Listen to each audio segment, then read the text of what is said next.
ਕੀ ਹੋ ਗਿਆ ਤੈਨੂੰ? ਕੀ ਖਾਦਾ ਸੀ ਯਾਰ? ਪਾਗਲ ਆ ਤੂੰ ਯਾਰ।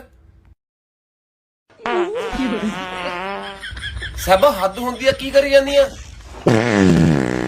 ਤਾਂ ਹੱਲ ਕਰਦਾ ਇੱਥੇ।